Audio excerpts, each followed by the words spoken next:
ونعوذ بالله من شرور أنفسنا ومن سيئات أعمالنا من يهده الله فلا مضل له ومن يضلل فلن تجد له وليا مرشدا وأشهد أن لا إله إلا الله وحده لا شريك له ولا ضد ولا ند ولا مثيل له ولا مثال له وأشهد أن سيدنا ومولانا ومعلمنا ومرشدنا ومخرجنا من الظلمات إلى النور محمدا عبده ورسوله أرسله الله بالحق بشيرا ونذيرا وداعيا إلى الله بإذنه وسراجا منيرا فقد بلغ الرسالة وأدى الأمانة ونصح الأمة وكشف الغمة فترك أمته على المحجة البيضاء ليلها كنهارها لا يزيغ عنها إلا هالك اللهم صل وسلم وبارك عليه وعلى آله وأصحابه وأزواجه وذرياته وأهل بيته أجمعين أما بعد فأعوذ بالله السميع العليم من الشيطان الرجيم بسم الله الرحمن الرحيم زين للناس حب الشهوات من النساء والبنين والقناطير المقنطرة من الذهب والفضة والخيل المسومة والأنعام والحرث ذلك متاع الحياة الدنيا وقال تعالى لن تنالوا البر حتى تنفقوا مما تحبون وقال تعالى يا أيها الذين آمنوا من يرتد منكم فسوف يأتي الله بقوم يحبهم ويحبونه أذلة على المؤمنين أعزة على الكافرين يجاهدون في سبيل الله ولا يخافون لومة لائم صدق الله العظيم رب اشرح لي صدري ويسر لي أمري واحلل عقدة من لساني يفقهوا قولي آمين يا رب العالمين.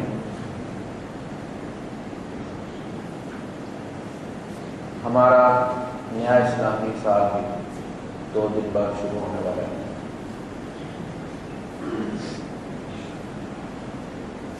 جس میں اللہ کے رسول صلی اللہ علیہ وسلم نے مکے سے مدینے کی طرف ہجرت فرمائی تھی. جب اس چیز کی ضرورت محسوس ہوئی کہ ہمیں اپنا ایک کیلنڈر بنانا ہے، عمر فاروق رضی اللہ تعالیٰ عنہ کے زمانے میں کوئی خط کہیں سے آیا اور اس میں کوئی اسلامی مہینے کا نام لکھا ہوا تھا، غالباً شعبان کا نام تھا، لیکن یہ شعبان کون سا تھا؟ پچھلے سال والا تھا، اس سے پچھلے سال والا تھا، اس سے پچھلے سال والا تھا، تو پتہ نہیں تھا. لہذا آپ نے صحابہ سے مشورہ کیا کہ اپنا ایک کیلنڈر ہونا چاہیے جس سے ہم اپنی تاریخ کا حساب رکھیں. اس میں پھر مختلف لوگوں سے مشورہ لیا گیا کہ اپنا کیلنڈر کہاں سے شروع کرنا چاہیے. اللہ کے رسول صلی اللہ علیہ وسلم کی پیدائش سے شروع کرنا چاہیے یا اعلان نبوت سے شروع کرنا چاہیے، واقعہ معراج سے شروع کرنا چاہیے یا فتح مکہ سے شروع کرنا چاہیے. اور آخر میں اس پر تقریباً اجماع ہو گیا کہ اس کو حضور صلی اللہ علیہ وسلم کی ہجرت سے شروع کرنا چاہیے، اس لیے کہ یہ جو اسلام کا سیکنڈ فیز ہے مکے سے ہجرت کے بعد کا، یہ نبیوں میں ہوا نہیں کبھی. یہ ایک انوکھی چیز تھی. نبی جب اپنی بستی چھوڑ دیتے تھے تو قوم ہلاک ہو جاتی، وہ چیپٹر کلوز ہو جاتا تھا اور نیا نبی آ جاتا تھا اور نئی امت بنتی. لیکن اس میں یوں ہوا کہ ہجرت کے بعد اسلام کا نیکسٹ فیز شروع ہوا، ہاتھ کھول دیے گئے، لڑنے کی اجازت دے دی گئی، اور وہ جو میری تبلیغ تھی اس میں ایک اور چیز کا اضافہ کر دیا گیا کہ اب تم ریٹیلیٹ کر سکتے ہو، ان کا جواب تم پتھر سے دے سکتے ہو۔ یہ وہ چیز ہے جو دینیات کا مطالعہ کرنے والے جو لوگ ہیں دیگر مذاہب کے، جنہوں نے مختلف مذاہب کو اسٹڈی کیا، وہ یہ کہتے ہیں کہ محمد فیلڈ ایز اے پرافٹ۔ وہ جو میری تبلیغ کا مرحلہ تھا جو سارے رسولوں کی زندگی میں رہا، اس لحاظ سے تو آپ فیل ہو گئے، اس لیے کہ آپ کو وہ بستی چھوڑنی پڑی اور بستی نے وہ دعوت قبول نہیں کی۔ اس فیلڈ کے بعد تو ہونا یہ چاہیے تھا کہ پھر رسول کو نجات مل جاتی، قوم برباد ہو جاتی، لیکن یہ ہوا نہیں، بلکہ حضور صلی اللہ علیہ وسلم نے مدینہ ہجرت فرمائی، مدینہ کو اپنا مرکز پر آپ نے بنایا، اور وہاں پہنچتے ہی آپ نے بحیثیت ایک سیاستدان کے، اب تو سیاستگانی ہو گئی ہے، سائنس کہتے ہیں گھوڑے کو سدھانے والے کو، سیاستدان کو ہوتا ہے جو قوم کو سدھاتا ہے، سیدھے رستے پر لاتا ہے، اس کی برائیوں کو، بنیادوں کو، رخ جو اس کی ہیبٹس ان کو الگ کر کے ایک منظم قوم بناتا ہے، ایک لڑی میں پروتا ہے، قوم کی وحشت، قبائلی تعصب ختم کر کے اس کو ایک مقصد پہ اکٹھا کرتا ہے۔ گھوڑے تو وحشی ہوتے نا، لیکن اس گھوڑے کی وحشت دور کر کے اسے انسان دوست بنانا، اس کی صلاحیتوں کو اجاگر کرنا، یہ سائنس کا کام ہے۔ وہ کہتا ہے بٹ سکسیڈڈ ایز اے اسٹیٹسمین، بحیثیت سیاستدان آپ کامیاب ترین انسان۔ آپ آئے مدینے کے اندر ڈھیر سارے تعصبات، اوس و خزرج میں لڑائی تھی، اور انہی کے آدمی آپ پر ایمان لائے تھے۔ ان تعصبات کو دور کر کے ان کو بھائی بھائی بنا دینا، مواخات، بھائی بھائی بنانا،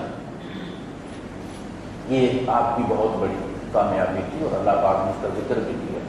اللہ پاک نے ان کے دلوں میں الفت ڈال دی۔ اگر ساری زمین کے خزانے آپ خرچ کر دیتے، ما الفت بین قلوبہم، آپ ان کے دلوں میں محبت نہیں پیدا کر سکتے، ولکن اللہ الف بینہم۔ تو وہ جو ایک جنگ تھی جس کی وجہ سے استحصال چل رہا تھا، یہ آپس میں لڑتے تھے، اور دونوں اسلحہ کسے لیتے تھے؟ یہودیوں سے۔ یہود میں جنگ بھڑکا کے رکھتے تھے۔ اب بھی یہ ملک انہوں نے تقسیم کیے، جان بوجھ کے اس کے اندر وہ غلط علاقے شامل کر دیے تاکہ ان میں تنازع رہیں، یہ ایک دوسرے سے ڈرتے رہے اور ہم سے اسلحہ خریدتے رہے۔ یہ اس وقت بھی ان کی پالیسی تھی۔ اوس و خزرج کو لڑاتے تھے، اسلحہ بیچتے تھے، ان کی زمینیں گروی رکھتے رکھتے ختم کر دی تھی انہوں نے، لہٰذا انہی کے بڑے بڑے باغات تھے۔ اور پھر جب انہیں روٹی کی ضرورت پڑتی تھی، اس زمانے میں گولا کا رول تو نہیں ہوتا تھا کہ جو پرانا ہو جائے گا کہ آپ لازم اس کو کہیں خرچ کریں، آپ اس کو، تلواریں ہوتی تھی، پلٹ کے وہی تلواریں وہ پھر روٹی کے عوض، گندم کے عوض، جو کے عوض ان کے پاس دوبارہ رکھ دیتے تھے۔ وہ سلسلہ جب جنگ ختم ہو گئی تو یہود کنگال ہونا شروع ہو گئی۔ انہوں نے بڑی کوشش کی کہ آپ بھڑکائیں، کلما اوقدوا نارا للحرب اطفاها اللہ، انہوں نے جب بھی آگ بھڑکانی چاہی جنگ کی، اللہ نے اس کو بجھا دیا۔ متافی کس کو کہتے ہیں؟ آگ بجھانے والے۔ اطفاها اللہ، اللہ نے اس کو بجھا دی۔ تو وہ ہجرت کا جو ایک موقع تھا اس کو بحثیت استعمال کیا اسلامی کیلنڈر کی، اور میں نے عرض کیا تھا کہ اسلام کی ہر چیز با مقصد، ایک پیغام اس میں پوشیدہ ہوتا ہے۔ آپ نے نفل پڑھنے تو سائڈ پہ ہوتے ہیں ادھر، اور اگر بیٹھنا تو بیٹھنا، یہ خالی جگہ اس لیے میں کہتا ہوں پور کر کے آپ بیٹھا کریں۔ اچھا، یہ جو ہجرت ہے یہ ہمارے موضوع کا حصہ ہے۔ ہمارا موضوع کیا چل رہا ہے کہ انسان اور انسان کے تعلقات، سماجی جو تعلقات ہیں، یہ تعلقات دو بنیادوں پر ہوتے ہیں، یا محبت کے تابع ہوتے ہیں یا طاقت کے تابع ہوتے ہیں۔ یا تو آپ کسی سے محبت کرتے ہیں، اس کی بنیاد پر آپ کے تعلقات ہیں، یا پھر آپ اپنی طاقت استعمال کرتے، وہ طاقت پیسے کی بھی ہو سکتی ہے، قبیلے کی بھی ہو سکتی ہے، آپ کے جاب کی بھی ہو سکتی ہے۔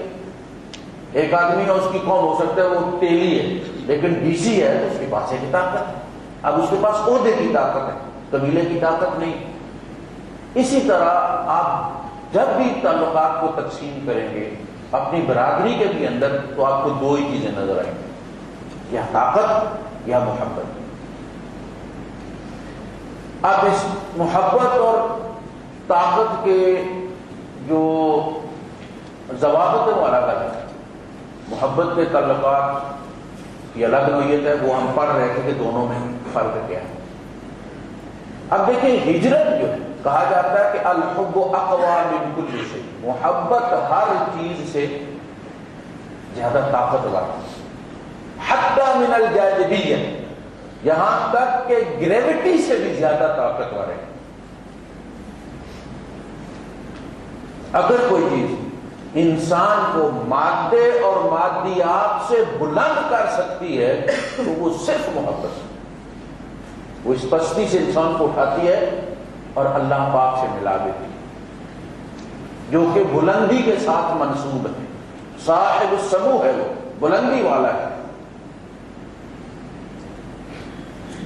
ہاں حضور صلی اللہ علیہ وسلم کو مکے سے محبت تھی، آپ کا بچپن گزرا تھا وہاں پہ، آپ پیدا ہوئے تھے، آپ کی یادیں تھیں اس کے ساتھ منسوب ہے، لیکن اس محبت نے آپ سے مکہ چھڑا دیا، اپنا علاقہ چھڑا دیا، اپنا بچپن، اپنی یادیں کس نے چھڑوائیں؟ محبت، اللہ کی محبت کی بات۔ لہذا یہ جو محبت کا جذبہ وہ کہاں ہوتا ہے؟ دل میں ہوتا ہے، دل کہاں ہے؟ وہ سینے میں ہوتا ہے۔ تو پہلا سفر جو ہے وہ انسان کا اس کی اپنی ذات کے اندر ہوتا ہے، جس کو کہتے ہیں سفر در وطن۔ وہ جو تصوف کے 5 اصول ہیں، ہوش در دم، ہر سانس سوچ کے لو، ہوش کے ساتھ لو، یہ تمہارے پاگلوں کی طرح سے پھینکتے مت رہو، جیسے پاگل کی چیز قیمتی پھینک اسے احساس نہیں ہوتا۔ ہوش در دم، قدم نظر بر قدم، ہر قدم سوچ کر ڈالو، یا یہ تم جنت میں رکھ رہے ہو یا تم جہنم میں رکھ رہے ہو، سوچ کے۔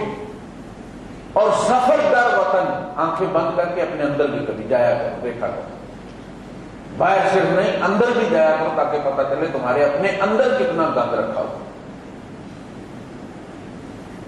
تو اللہ کے رسول صلی اللہ علیہ وسلم سے پوچھا گیا ہے کہ ای الجہاد افضل یا رسول اللہ، اے اللہ کے رسول کون سا جہاد افضل ہے؟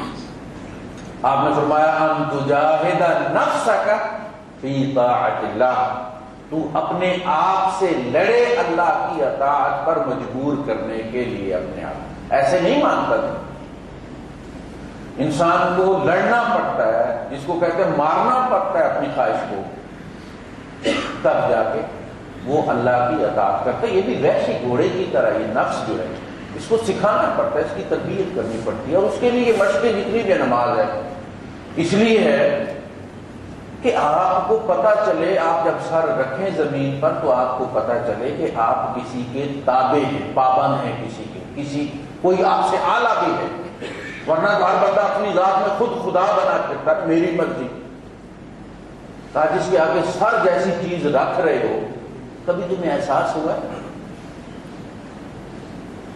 کہ کوئی تم سے اعلیٰ بھی ایسے ہی سر رکھ دیتے؟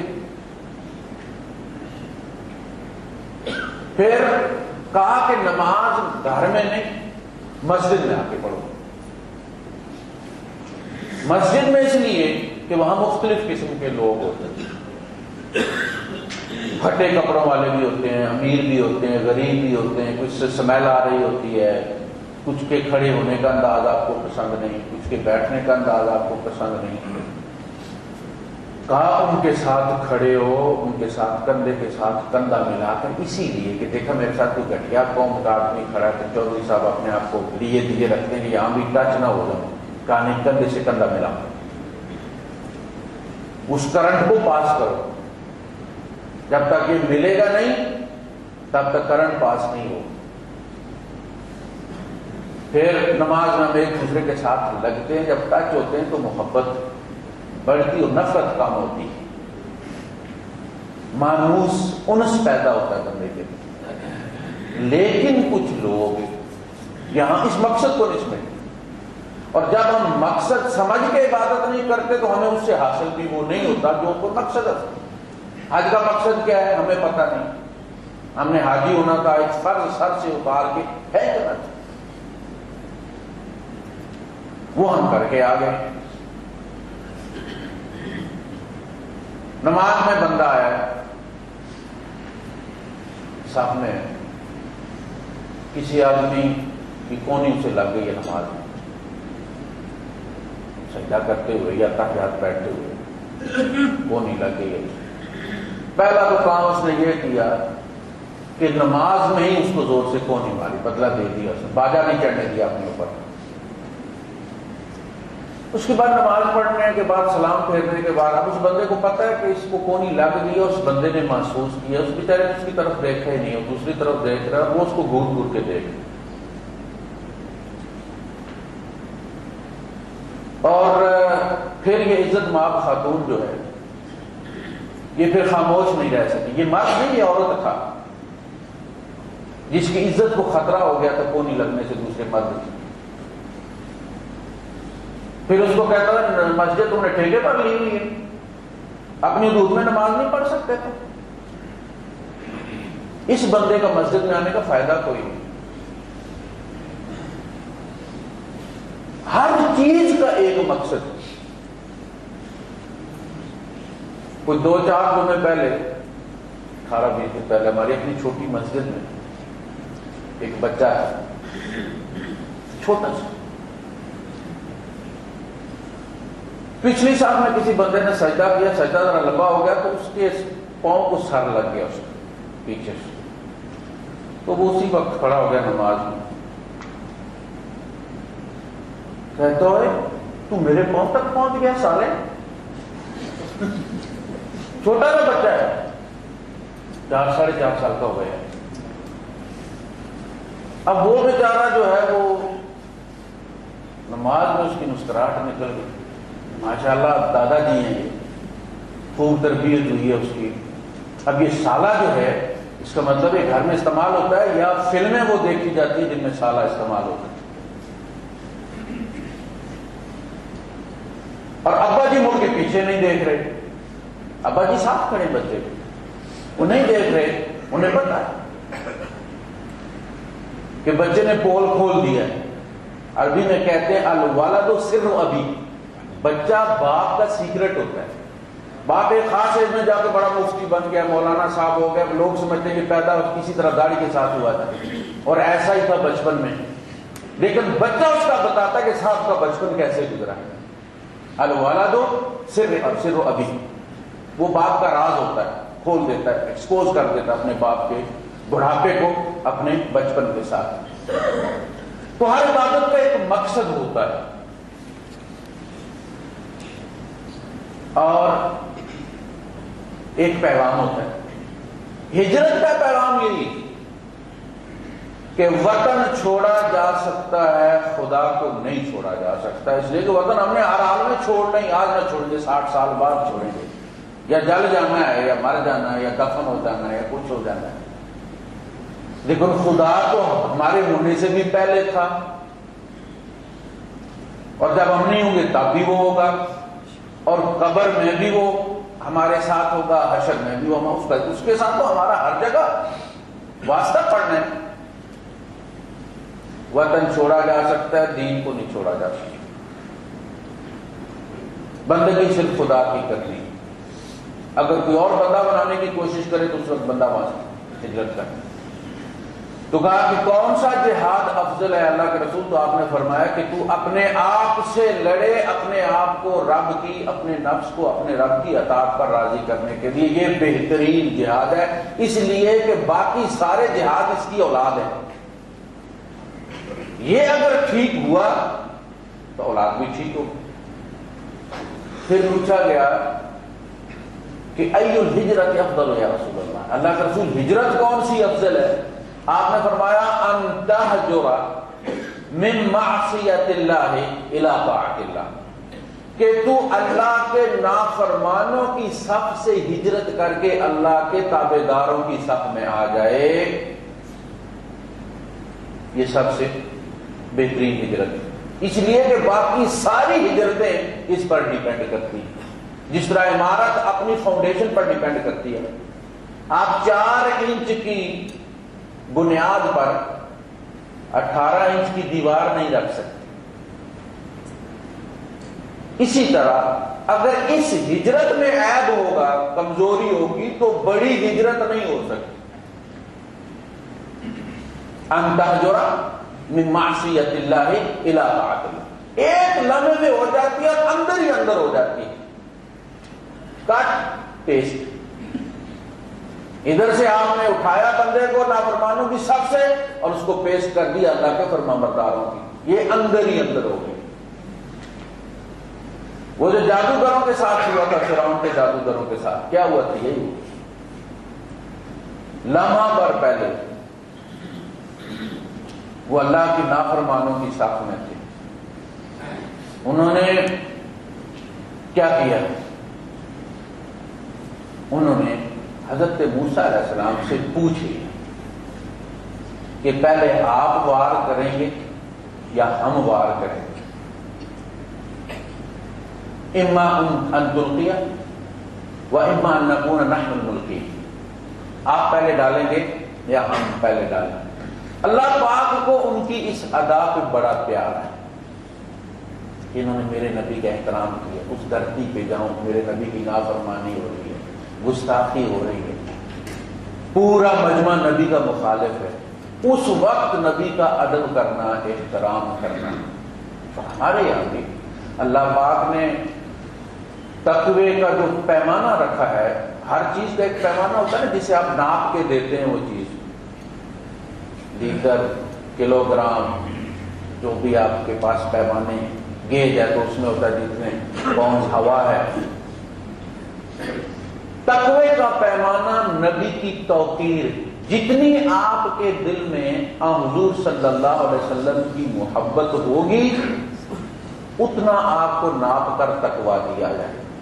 آپ کے پاس جو قولہ ہے، آپ کے پاس جو پیمانہ ہے، وہ 1 کلو کا ہے، 10 کلو کا ہے، 1 من کا ہے، 1 ٹن کا ہے، یہ آپ پر ڈیپینڈ کرتا ہے۔ جو آپ دیں گے، دیکھنا لسی والوں کے یہاں جب جاتے ہیں سارے گھڑے رکھتے ہیں، دیگچیاں رکھتے ہیں، تو جس کا جتنا بھی ہوتا ہے تو اس کا کام لسی والے کا یہ ہوتا ہے کہ وہ اس کو بھر دیتا ہے۔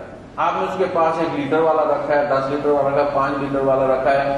ان الذين يغضون اصواتهم عند رسول الله اولئك الذين امتحن الله قلوبهم للتقوى، جو لوگ نبی کے سامنے اپنی آوازوں کو پست رکھتے ہیں یہ وہ لوگ ہیں جن کے دلوں کو اللہ نے جانچ لیا ہے، امتحان لے لیا تقوی کے لیے۔ جتنا نبی کی عزت ہوگی اتنا تقوی دیا جائے گا، نہیں ہوگی نہیں دیا جائے گا۔ یہی تھا عبداللہ ابن ابی کے ساتھ، نبی اکرم صلی اللہ علیہ وسلم کے ساتھ جہاد میں بھی جاتا تھا، نماز بھی پہلی صاحب میں پڑھتا تھا، کیونکہ دل میں عزت کوئی نہیں تھی، رائے کے دانے کے برابر تقوی نہیں دیا گیا۔ تو اللہ کو ان پر آ گیا پیار، اور جب اللہ پاک کسی سے محبت کرتے ہیں، ایک تو ہے نا ہم محبت کرتے ہیں، اسی طرح ہے جس طرح کوئی قطرہ سمندر سے باہر بیٹھ کے سمندر کو بلاتا پھرے کہ کھینچے، ایسا نہیں ہو سکتا۔ لیکن جب سمندر کھینچتا ہے قطرے کو تو پھر اس قطرے میں مجال نہیں ہوتی انکار کی۔ ہم محبت کے دعوے کرتے رہتے ہیں، لیکن جب اللہ پاک کسی سے محبت فرماتے ہیں تو اس کے بعد پہلا کام اس کے تزکیہ کا کرتے ہیں، اس لیے کہ محبت اپنے محبوب میں عیب پسند نہیں کرتی۔ ہم جس سے محبت کرتے ہیں ہم اس میں عیب پسند نہیں کرتے، کوئی بیان کرے بھی تو ہم یقین نہیں کرتے، ہماری محبت اس پہ یقین نہیں کرتی کہ میرے محبوب میں کوئی عیب بھی ہو سکتا۔ تو جب وہ عیب پسند نہیں کرتی تو پھر وہ عیب دور کرنا شروع کر دیتی۔ محبت جب آتی ہے تو الجھے بال سلجھنا شروع ہو جاتے ہیں، کنگھی پٹی شروع ہو جاتی ہے، میلے کپڑے اچھے کپڑوں میں تبدیل ہونا شروع ہو جاتے ہیں، بندے کی چال بدلی ہو جاتی ہے، دن میں 2 بار نہاتا ہے، پاؤڈر لگاتا ہے، پتہ چلتا ہے ماں باپ کو کہ وائرس لگ گیا، فلو ہو گیا۔ یعنی اس کی باڈی لینگویج پہلے ہم رو کے سے منہ دلواتے تھے، اب یہ اس کی نوٹ سے صاف کرتا ہے۔ تو محبت جو ہے نام ہی تزکیے کا ہے، تخلیہ، ہر وہ چیز جو تیرے محبوب کو پسند نہیں اس کو اپنے سے دور کر، ہاتھ اٹھا دو، اس کے ساتھ کوئی تعلق نہ رکھو، اور ہر وہ چیز جو تیرے محبوب کو پسند ہے اس کو اپنا لو۔ صحابہ نے یہ کیا تھا۔ حالانکہ کھانا پینا جو ہے یہ انسان کی نیچرل ہیبٹ ہے، اس کی اخلاقیات کے ساتھ کوئی تعلق نہیں۔ کسی بندے کو طبیعتاً بینگن پسند نہیں، کسی کو بھنڈیاں پسند نہیں، لیکن صحابہ نے اپنی فطری اور طبعی پسند ناپسند بھی نبی کے ساتھ جوڑ دی تھی۔ ابھی دردا سے انہیں دردا نے پوچھا کہ آپ یہ کبھی نہیں کھاتے تھے کدو، کیا ہو گیا؟ ہم آپ اتنے شوق سے کھاتے، اتنے ذوق سے کھاتے، کہتے ہیں جس دن میں نے اللہ کے رسول صلی اللہ علیہ وسلم کو شوربے میں ڈھونڈ ڈھونڈ کے کدو کھاتے دیکھا ہے انہیں دردا، اس دن سے مجھے کدو محبوب ہو گیا۔ صحابہ اس لیے اس امت کے بہترین آدمی ہیں، اور اللہ پاک نے سارے انسانیت میں نظر دوڑا کے اپنے نبی کے لیے ان کو چنا ہے۔ تو اللہ کے رسول صلی اللہ علیہ وسلم سے اتنا پیار کرتے تھے کہ ان کی خاطر انہوں نے اپنی طبیعت جو کہ مطالبہ نہیں تھا، وہ محبت کی اپنا مطالبہ تھا، اللہ کا مطالبہ نہیں تھا، محبت کے اپنے مطالبے۔ تو انہوں نے اللہ پاک کی محبت ٹوٹ پڑی۔ حدیث قدسی ہے، ابو ہریرہ رضی اللہ تعالیٰ عنہ روایت کرتے ہیں کہ حضور صلی اللہ علیہ وسلم نے بیان فرمایا ہے کہ اللہ پاک فرماتا ہے کہ بندہ فرائض سے زیادہ، فرائض کو پورا کرنے سے زیادہ اور کسی چیز سے میرا تقرب حاصل نہیں کر سکتا۔ یعنی جو سب سے بہترین اور کوئک ایکشن چیز ہے وہ ہے کہ آپ فرائض پورا کریں جو اللہ رسول نے آپ کے ذمہ لگائے، تو آپ کو اللہ کا تقرب حاصل ہو۔ نماز تو نہیں پڑھتے، اب کوئی ورد آپ دن میں 10 لاکھ بار کریں اس کی کوئی ویلیو نہیں۔ جو بندہ ڈیوٹی پہ نہیں جاتا اس کا اوور ٹائم کوئی کنسیڈر ہوتا، تو دن کو تو سویا رہے اور 3 بجے کام پہ چلا جائے، 2 گھنٹے اوور ٹائم لگانے آئے۔ کوئی ادارہ اس طرح بندہ نہیں ہے۔ وہاں آپ ڈیوٹی کر رہے ہیں، پھر ایکسٹرا کام اگر لیا جائے گا تو آپ کو اوور ٹائم بھی لیا جائے گا۔ پہلے فرائض پورے کرو گے، رمضان کے روزے رکھو گے تو تمہارے نفلی روزے بھی پورے ہیں۔ تم رمضان کے روزے نہیں رکھتے تو تمہارا ایام بیج کے روزے، تمہارا عرفہ کا روزہ، تمہارا جناب یعنی وہ 10 محرم کا 9 اور 10 محرم کا روزہ، ان کی کوئی اہمیت نہیں اللہ کے نزدیک، رائی کے دانے کے برابر۔ ہاں پہلے شروع کہاں سے کیا ہے؟ ما یتقرب، نہیں کوئی قرب حاصل کر سکتا بندوں میں سے میرا مگر فرائض کے لیے جو میں نے فرض کیا۔ یہ پورا کرنے کے بعد اب میں دیکھتا ہوں، اس لیے کہ اس میں ڈنڈے کا عنصر شامل ہے۔ یہ جو فرائض ہے نا اس میں محبت نہیں، اس میں ڈنڈا سر پہ ہوتا ہے کہ اگر میں نہ پڑھے تو جہنم میں پھینکا جاؤں، آگ میں لٹکایا جائے گا، کھولتا وہ پانی پلایا جائے گا۔ تو اس ڈر سے جو بندہ ڈرتا ہے، اور یہ ڈر کی بھی ایک عمر ہی ہوتی ہے۔ لوگ کہتے ہیں کہ جی وہ بچے ہمارے، وہ چیزیں ہوتی ہیں جو ہم منع کرتے ہیں، روکتے ہیں ان کو، لیکن یہ کہ بچہ ہوتا ہے اس سے وہ چیزیں سرزد ہوتی ہیں۔ جس طرح اللہ رسول ہمیں گناہوں سے روکتے ہیں، لیکن انسان ہوتا ہے، انہیں پتہ ہے کہ پھر بھی اس سے ہو جاتی ہے، اسی لیے توبہ کا دروازہ رکھا ہوا ہے۔ اللہ پاک نے فرمایا یا ایھا الذین آمنوا ان من ازواجکم واولادکم عدوا لکم، اے ایمان والو تمہاری بیویوں اور تمہاری اولاد میں سے تمہارے دشمن فاحذروہم، تو ان سے خبردار رہو۔ کس سے؟ باہر سے تو آدمی رہ سکتا ہے کہ باہر نکلے نہ نکلے، بلٹ پروف پہن کے باہر نکلے، بیوی اور بچے فاحذروہم، خبردار رہو۔ اس کے بعد یہ ہونا چاہیے کہ ان کی چمڑی اتار دو، ان کو الٹا لٹکا دو، ان کو بھوکا مارو، پھر یہ ہونا چاہیے نا۔ آیت کا زور تو تب تھا نا، کہا وَإِن تَعْفُوا وَتَصْفَحُوا وَتَغْفِرُوا، عجیب بات ہے، ان سے خبردار رہو، اگر تم معاف کرتے رہو، درگزر کرتے رہو، تم بخشتے رہو۔ اس لیے کہ یہ جو ہے ان کی دشمنی وہ والی دشمنی نہیں ہے، ان کی دشمنی پیار میں لپٹی ہوئی ہوتی ہے۔ ان کا مطالبہ وہ اپنے یہاں سے جو مطالبہ کر رہے ہوتے ہیں وہ دشمنی میں نہیں کر رہے ہوتے، ان کی ایک ڈیمانڈ ہے، آپ نے کیا کرنا ہے یہ ڈیمانڈ صحیح ہے یا غلط ہے، ایک۔ دوسری بات یہ کہ اگر ہے تو میں افورڈ کر سکتا ہوں یا نہیں کر سکتا۔ ان کی محبت تقاضا کر رہی تھی اس ڈیمانڈ کو پورا کیا جائے، اس چھوٹے سے بچے کو بس نہ بھیجا جائے، لیکن محبت یہ کہتی ہے کہ نہیں، ان اٹھے تم کرپشن مت تم ہاتھ، اس سے اچھا یہ کرپشن تم کو دیتے ہو پیار، ان کے ساتھ تمہیں دشمنی کھڑا رہو۔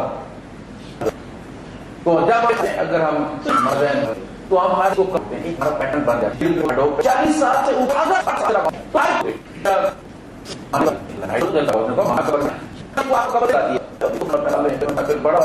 شادی میں بچے سوچے ان کی ہوگی تو کسی بڑے بارے میں سوچنے باری کوئی نہیں ہے، باپ بیٹھا رہتا ہے، لاسٹ کی جو ہے وہ باری آ جاتی ہے۔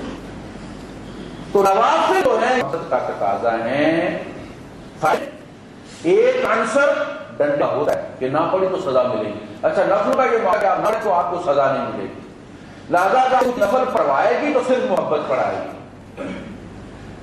اہمیت زیادہ ہے اور اوور ٹائم کی زیادہ ہوتی ہے۔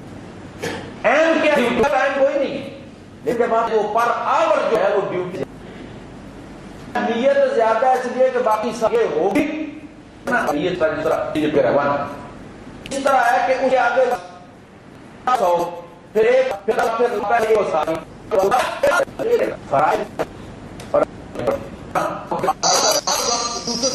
پوٹلی ہے کہ اگر آپ سے نہ نکلے تو آپ کے اس قانون یوسف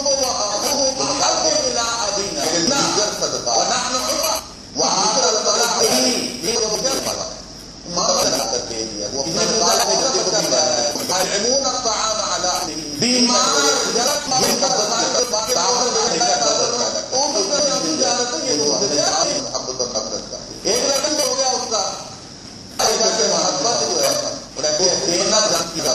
بلکہ قبول اس کا کچھ احساس ہو رہی ہے ہم کیا نمازیں پڑھ لیتے ہیں تو بیٹھ جاتے ہیں وہی دو بہنوں کی بھی اولاد دینے کی کمی دیکھی ہو جائے اولادوں کو کمی دیکھی ہو جائے تو یہ مرنے کے بعد بات خوش ہوتی ہے، لیکن جب دو مائیں ہو جائے تو پھر وہ کہتے ہیں تو آپ لے کے آتے ہیں کہ بچوں کی حفاظت کے لیے کبھی نہیں ایسا ہوتا۔